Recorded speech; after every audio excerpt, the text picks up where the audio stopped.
Assalamualaikum warahmatullahi wabarakatuh. Hai teman-teman, perkenalkan nama saya Devina. Saya Izzatin Afia. Saya Adelia Bintang Putri. Saya Kartika Putri. Nah, hari ini saya akan mengerjakan tugas tentang sejarah di rumah Belanda. Sejarah kedatangan bangsa Belanda Indonesia awalnya dilatar belakangi untuk mencari rempah.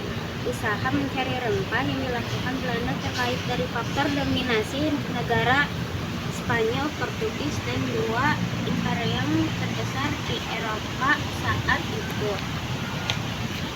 Nah, jadi itu penjelasan tentang beberapa lama masa penjajahan Belanda Indonesia menurut sejarawan. Jadi narasi bahwa Belanda menjajah Indonesia selama 350 tahun hanyalah mitos belaka. Belanda datang pertama kali ke Indonesia adalah ke Banten pada tahun 1596. Kedatangan mereka ke sana dipimpin oleh Cornelis de Houtman yang datang ke Banten untuk mencari rempah-rempah.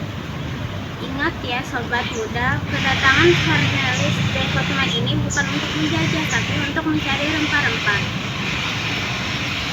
Negara yang satu ini sangat lekat di benak masyarakat Indonesia. Sebagai negara yang paling lama menjajah bangsa Indonesia, Belanda memasuki Indonesia mulai tahun 1162. Mulai melalui wilayah Banten selama masa kependudukannya, Belanda berhasil menguasai Pulau Jawa, Sumatera, Sulawesi, dan Papua. Bangunan bersejarah itu rupanya menyimpan beberapa cerita di balik pemerintahan kolonial Belanda di wilayah Tangerang pada era penjajahan dahulu. Tersohor dengan nama Rumah Belanda 1891 Cilenggang karena dianggap sebagai tahun pembuatan rumah tersebut. Meski berbagai sumber menyatakan adanya perbedaan versi terakhir tahun pembangunan. Melansir dari surat KOM, bangunan tua itu diperkirakan memiliki luas sebesar 700 meter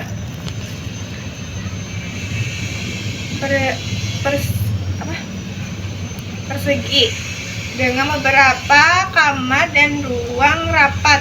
Selain itu, pintunya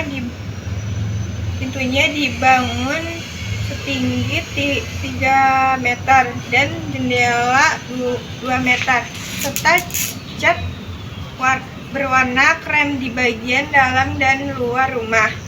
Penjaga Rumah Belanda 1891 Cilenggang, Sulaiman, mengatakan rumah itu dulunya dimiliki oleh seorang pejabat era pemerintahan kolonial Belanda yang dijuluki sebagai Demang. Sulaiman menjelaskan Demang merupakan jabatan sebagai seseorang yang dipercaya mengelola perkebunan, sementara rumah Belanda yang berada di Cilenggang, Serpong tersebut digunakan sebagai pembukaan lahan pertanian. Bagian sekitarnya ya. Kayaknya ruang tamu.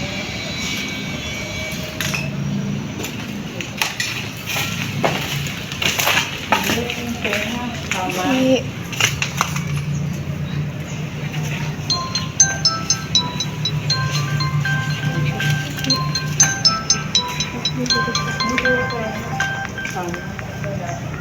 Dan ke dalam. Belakang.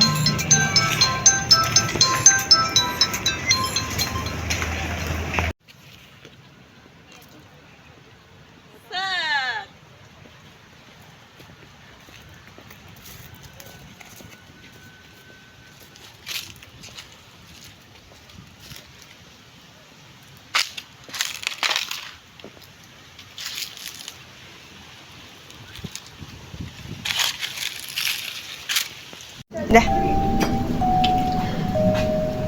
Rumah itu pun memiliki sisi lain di balik panjangnya sejarah, yakni mitos mengenai adanya sosok noni-noni Belanda yang kerap menampakkan dirinya di sekitar rumah tersebut.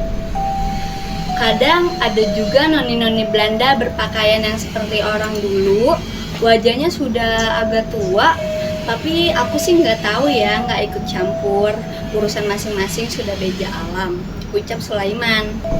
Apalagi ia pernah menjumpai seorang Gojek online yang menerima pesanan di dalam rumah Belanda tersebut. Padahal seperti diketahui rumah itu sudah bertahun-tahun kosong tanpa penghuni.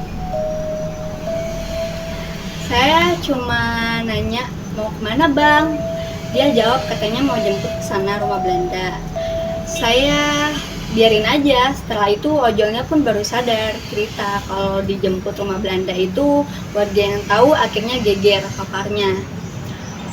Wajain warga sekitar mengaku pernah melihat penampakan noni Belanda itu bukan dari dalam rumah, melainkan dari luar rumah di pohon karet di dalam rumah Belanda 1891 Celenggang itu. Dia suka duduk di depan rumah ini, tepatnya di belakang pohon ada dua noni Belanda berbentuk nenek-nenek katanya.